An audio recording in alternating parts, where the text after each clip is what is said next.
What's going on, everybody? Welcome back to Phase 6, your source for music, business, motivation, and support. It's your boy, Sir Love, and you're on Ask Sir Love. So let's jump into it. This is where I answer questions, answer questions that you all like to ask me on the channel. So let's jump into it. People who sign with a label are like someone who wants to get to work, but they are having a hard time getting there. They are willing to give, hold up, let's see this. They're willing to give 80% of their income for a drive to work, even if it's a ride in a limousine. I would rather find another way to work and then give them the majority of my income, take a bus, taxi, hitchhike, walk, anything, just get there without them.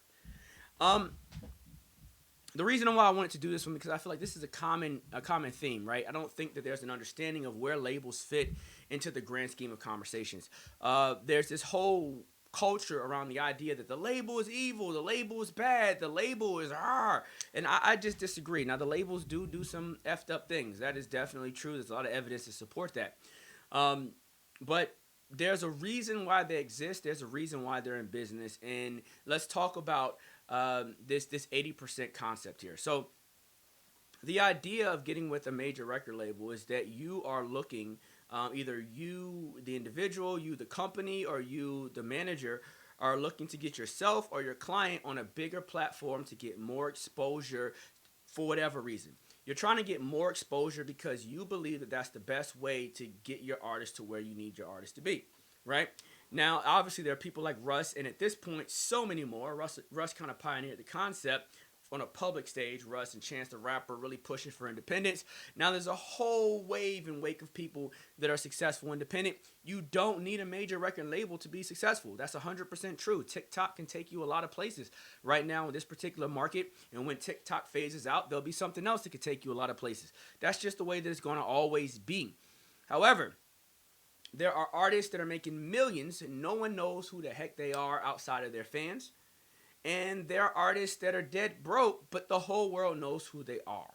So when it comes to working with the label, it's you understanding that mix between wealth and fame and understanding what you want as an artist or as a company. If you're a company and you're signing your artists to artists, you sign your company to a major, you're signing your artist to a label. If you're a company that's signing your company to a major label for the purpose of that exposure, you understand the value that can provide. That's a strategic decision.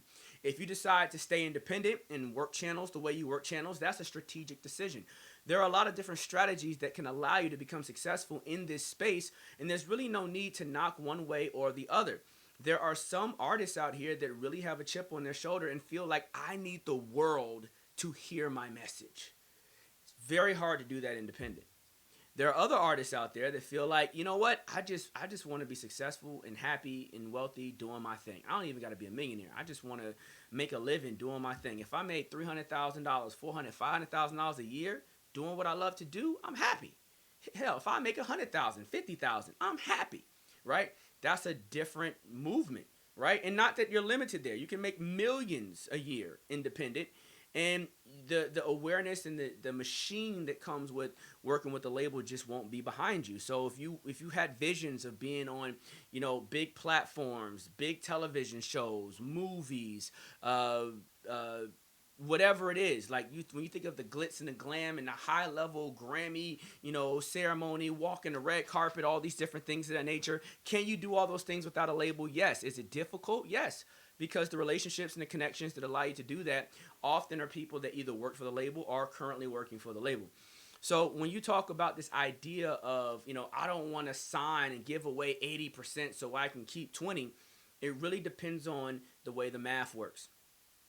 Let's talk about math. If I gave you a million, if I said, well, you can get 20% of $1 million or 100% of $100,000, that 20% looks a lot more appealing.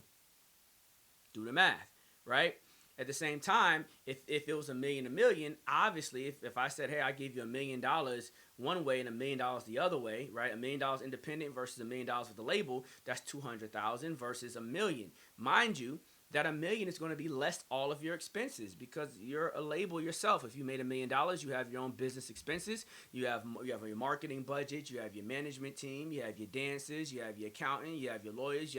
You're still not going to walk away you're still not going to walk away with 100%.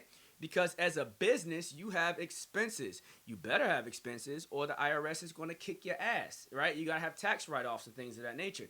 So even if you're independent, you're not walking away with 100%. In most businesses, you don't walk away with more than 50% of what you make. In most businesses, just traditionally. I mean, grocery stores work on margins less than 10%. Amazon and platforms like that, they work on very small margins to make their money. So the idea that you're going to keep 100% is really false. That's the reason why big giant artists like Drake will say, you know what, I'm going to stay with the label and I'm going to do my splits like this, because they're taking on X amount of work that I don't have to deal with the stress of managing it, the stress of hiring those people, the W-9s that I have to send out for their taxes. You know, if anything happens with the company, I have to fire and lay off a whole bunch of people. That's bad for my brand. You know, all sorts of stuff that goes with hiring people, managing people. Like, we're not talking about artists. We're talking about the staff required to be successful. There's a whole group of people that are employed by you. And the label takes on a huge portion of that. And sometimes it's easier to outsource. Businesses do it all the time.